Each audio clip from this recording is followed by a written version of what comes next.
Hey guys, welcome to my first video showing my journey from not having any kind of motorbike experience at all up to hopefully getting my full motorbike A license. Here we are following me on my Honda CB125F. It's a 2024 model. I got it a couple of weeks ago. At the time of recording, it is coming up to the kind of end of July 2025. Had the bike for a couple of weeks. I've already done about 220 miles on it. Not a huge amount by any stretch, but it's enough to kind of get me the on-road practice that I need to kind of move forward with things. So, to give you a kind of insight into the story so far, I first did my CBT many years ago now, probably about 13 years ago. Passed that largely okay, and then promptly did nothing else with it. I didn't do any kind of extra lessons, just didn't move forward with the quest to get the license at all. So the CBT expired after 2 years. I literally didn't ride in between doing the CBT and the CBT expiring. Life happened, just didn't really kind of see the need for it. And then really about a couple of months ago, I just suddenly thought, getting into the proper kind of midlife crisis kind of age now, early 40s, why not give it another go?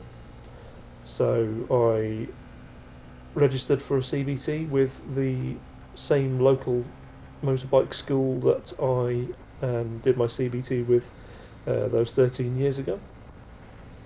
It didn't quite go as well this time. I really struggled with the coordination for the gears and clutch and whatnot on the geared bike that I was learning on, which coincidentally was also a Honda CB125F. So the instructor put me on an automatic bike in the end to get me through the CBT, but I decided that I wanted to kind of do it right, do it properly, get onto a geared bike. So essentially what I did was I booked a couple of lessons or rather half day of lessons with a different riding school this time.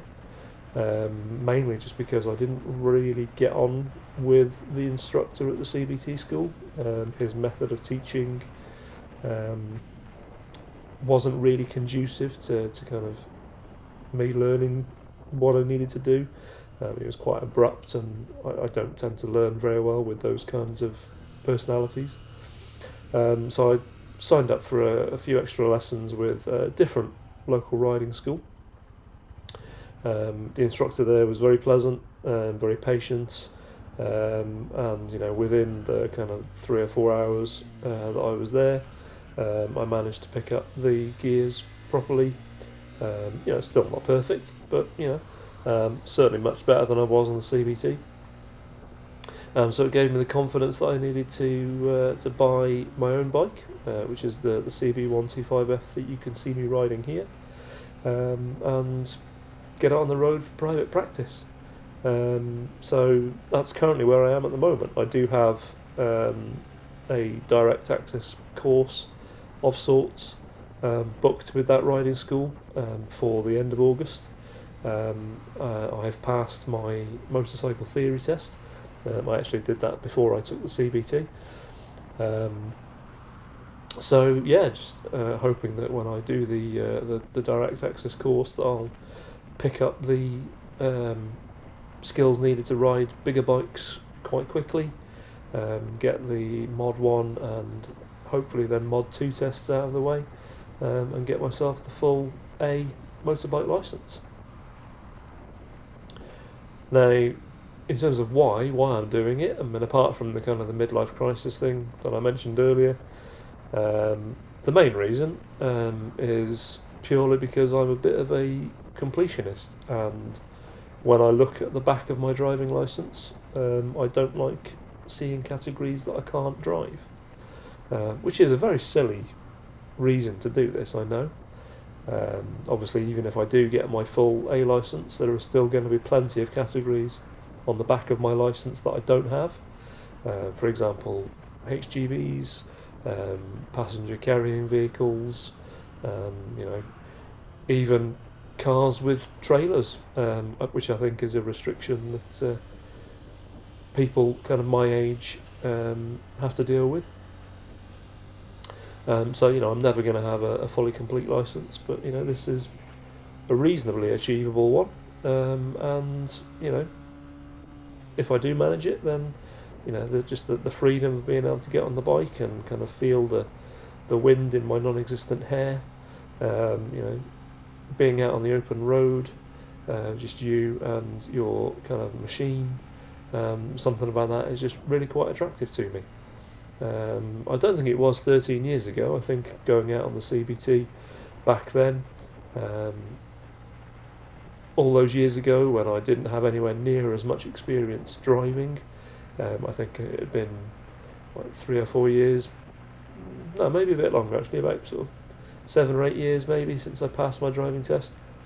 But I was still very kind of wet behind the ears, didn't have a huge amount of kind of on-road driving experience.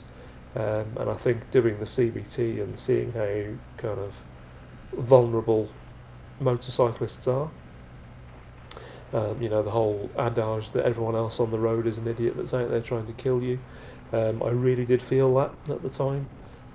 So I decided that I wasn't going to kind of take it any further. Now though, I've got much more time under my belt behind the wheel of cars. And quite powerful cars as well. Anything from kind of like a bog standard 1 litre Nissan Micra all the way up to 5 litre V10 BMW M5s. I've driven quite a wide range of cars, and owned a wide range of cars over the time that I've had my licence.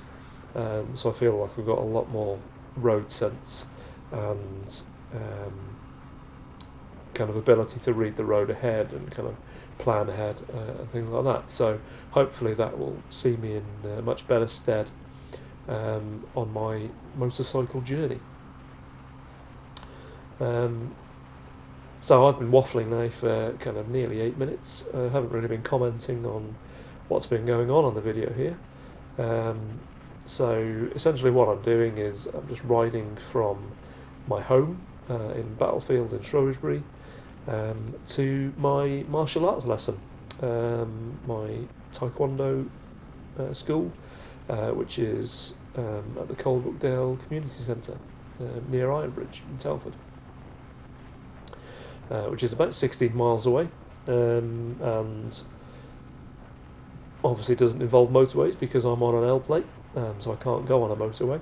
The quickest way to get there would be to go on the M54, but as we'll see not before too long in this video, I'm currently riding down the A5 here, barrelling towards the M54, but I will need to come off at the beginning of the M54, so junction 7 of the M54 essentially, where the A5 kind of turns into the M54.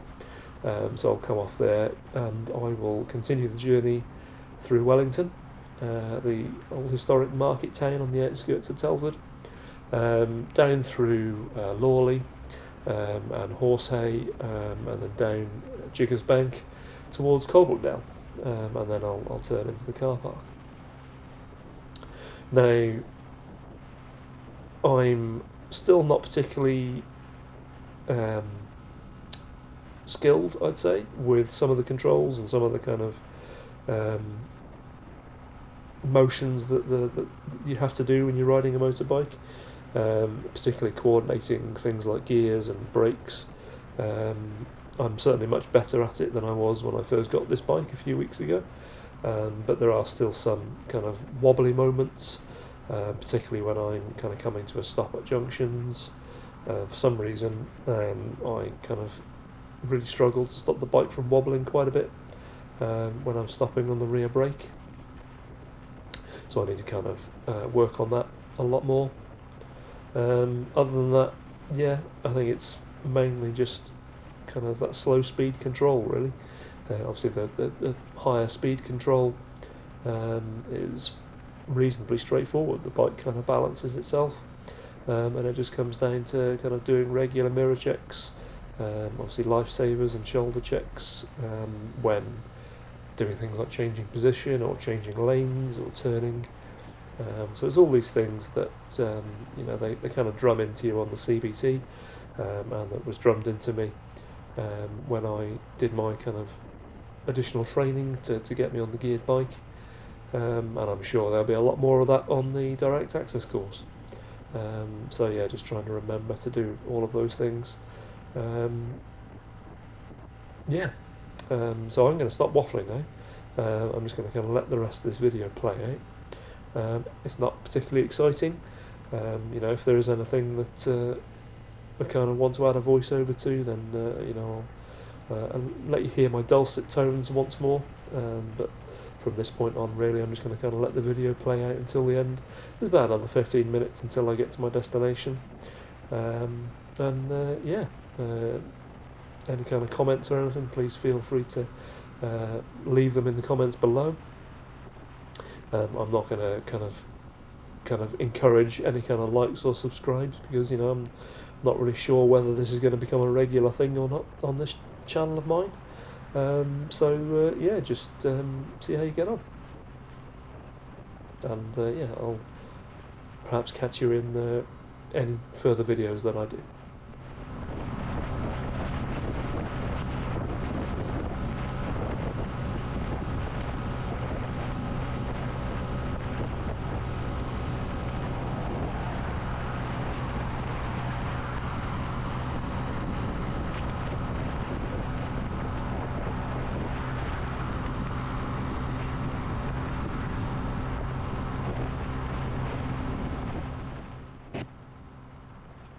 As you'll be able to see here, the CB125F struggles to get above 60 miles an hour. So dual carriageways are not necessarily ideal. I'm just coming off the dual carriageway here to go back towards Wellington. Just before this, actually, there was a bit of a hill on the A5, which I was quite surprised that the bike managed to get up okay without losing too much speed. I think I only lost about 10 miles an hour from kind of the base of the hill up to the top. Probably could have mitigated that a little bit by changing down from 5th gear into 4th, but I thought I'd see how well it coped with it up in top gear.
just coming up to some traffic lights now.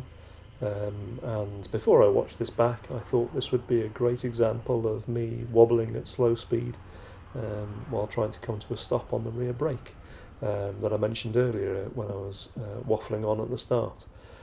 But actually, watching it back, it doesn't look too bad at all, so maybe I'm being unduly harsh on myself.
And I'm just slowing down now at the bottom of Jiggers Bank to come into Coalbrookdale.